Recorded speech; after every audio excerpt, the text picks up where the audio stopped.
Style ni ya Kikongo ile. Style ni ya Kikongo. Kwanza mnaiona? Wanatakiwa watu waione bwana. Tuambie kuhusiana na hiyo style yako. Style ni ya Kikongo ile. Tuliipanga mimi na ndugu yangu Charles Momba. Tuliipanga na nikamwambia leo kama usifunga wewe nitafunga mimi. Nilimwambia.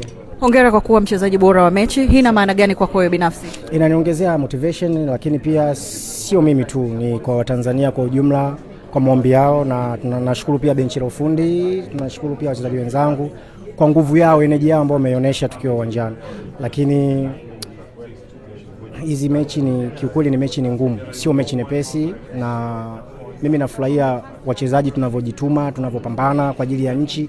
Maana hapa tuchezi kwa ajili yetu, tunacheza kwa ajili ya nchi, na Watanzania wapo sehemu tofauti tofauti wanatuangalia. Kwa hiyo mimi kwa upande wangu naweza nikasema hii kwetu inazidi kutufunza zaidi na zaidi, tunazidi kupata experience. Kweli tunakutana na watu ambao, hiyo ni ukweli, tunakutana na watu ambao wako wametuzidi sisi, lakini sio kwamba wametuzidi hivyo, ila kuna ile experience ndogo ambayo wao wametuzidi na sisi, na sometimes inatukuta inatuadhibu. Swala la Msuva kufunga kwenye AFCON sio jambo geni, unaongeza orodha ya magoli yako, lakini jambo ambalo linawasikitisha Watanzania wengi ni Tanzania kushindwa kulinda magoli na kuruhusu matokeo tofauti na alama 3. Hiyo kweli inaumiza.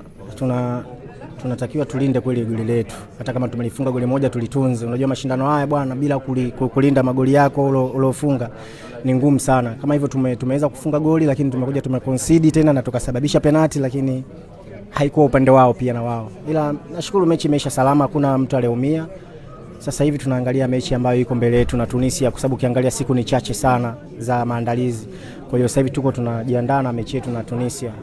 Ni ile tu kwamba inanipa nguvu kadri siku ninavyokuwa nacheza haya mashindano, inaniongezea pia experience, lakini pia inanipa nguvu mimi mwenyewe kuona kwamba naweza nikafunga. Natamani nifunge magoli zaidi ya haya ambayo nimefunga, lakini mimi naamini bado tuna nafasi.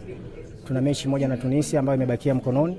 Lolote linaweza likatokea kwa upande wangu na kwa upande wa timu pia, kwa sababu mimi sijiangalii peke yangu kwenye kufunga.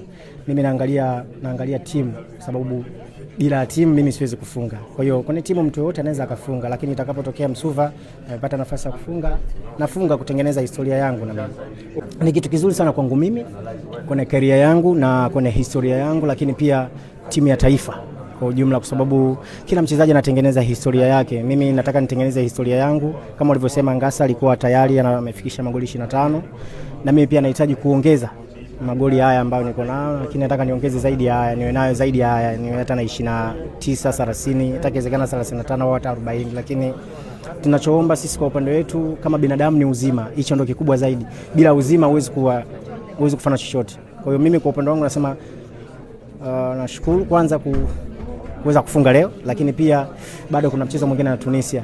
Natamani kufunga zaidi ya goli moja ili niweze kutengeneza historia yangu. Hicho ndio kitu ambacho ninachokifikiria.